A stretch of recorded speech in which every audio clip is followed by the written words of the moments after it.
এজন মানুহ 24 বছৰ মান বয়সলৈকে উখ হল আৰু বয়স বহাৰ লগে লগে তেখেত চাপৰ হ'বলৈ ধৰিলে এনেকুৱা হ'ব পাৰে জানো আপুনি কব হে এনেকুৱা হোৱাটো স্বাভাৱিক নহয় দেই এটা শিশু লাহে লাহে বৃদ্ধি হৈ এটা উচ্চতা লাভ কৰাৰ পাছত সেই উচ্চতা আকৌ কমি চাপৰ হৈ অহাটো স্বাভাৱিক নহয় এনেকুৱা হলে ততাতয়াকৈ ডাক্তৰৰ তালৈ যাব লাগে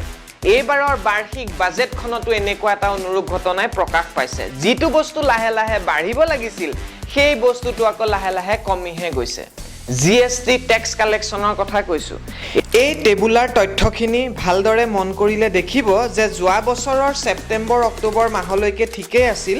কিন্তু নৱেম্বৰ মাহৰ পৰা লাহে লাহে জিএসটি কালেকশনৰ গ্ৰোথ ৰেটটো কমি আহিছে মানে জনসংখ্যাৰ বৃদ্ধি নতুবা চাহিদাৰ বৃদ্ধিৰ সম্ভাৱনাৰ তুলনাত জিএসটি ট্যাক্স কালেকশন বঢ়া নাই সৰ্বভাৰতীয় তথ্যখিনিও ইয়াৰ লগত মিলে সৰ্বভাৰতীয় কাকত দা হিন্দুটো এই ধৰণৰ খবৰ প্ৰকাশ পাইছিল অৰ্থাৎ চৰকাৰে জিএসটি কমকৈ পাবলৈ ধৰিছে এতিয়া আমি ভাবিম যে চৰকাৰে কমকৈ ট্যাক্স পাইছে আমাৰ তাতে কি হল কিন্তু ভালকৈ ভাবি চাওকচোন এই জিএসটি ট্যাক্স চৰকাৰক কোনে দিয়ে গেলামালৰ দোকানীজনে দিয়ে ৰেষ্টুৰেণ্টখনে দিয়ে কাপোৰৰ দোকানী ফাৰ্মেসি ইত্যাদি প্ৰায় সকলো ব্যৱসায়ীয়ে বিক্ৰীৰ সময়ত জিএসটি দিয়ে আৰু দিয়াটো বাধ্যতামূলক আৰু যদি জিএসটিৰ বৃদ্ধিৰ হাৰ কমিছে মানে বজাৰত সেলটো কমিছে জনসাধাৰণ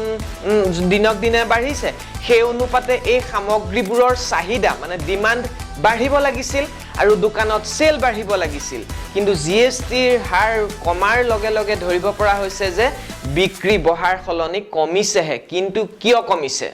গ্ৰাহকৰ দোকানৰ পৰা কমকৈ কিনিছে নেকি বস্তু গ্ৰাহকবোৰনো কোন হয় আপোনাৰ মোৰ দৰে সৰ্বসাধাৰণ লোক মানে সৰ্বসাধাৰণ মানুহৰ হাতত টকাৰ অভাৱ হৈছে নেকি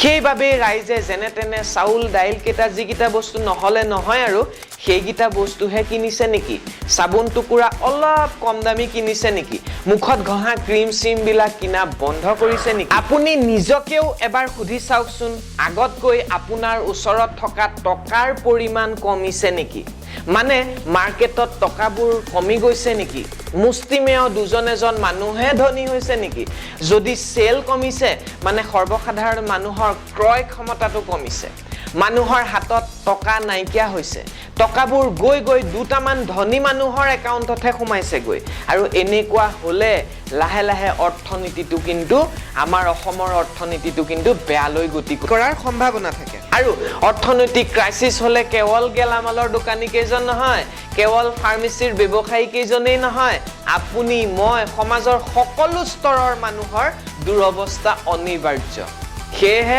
সৰকাৰি পক্ষক অনুৰোধ জনাইছো যে এই কসমেটিক মেকআপ সেকআপবোৰ বাদ দি সময় থাকুতে আসল অৰ্থনৈতিক উন্নয়নৰ হকে কাম কৰি যাওক ধন্যবাদ জয় অসম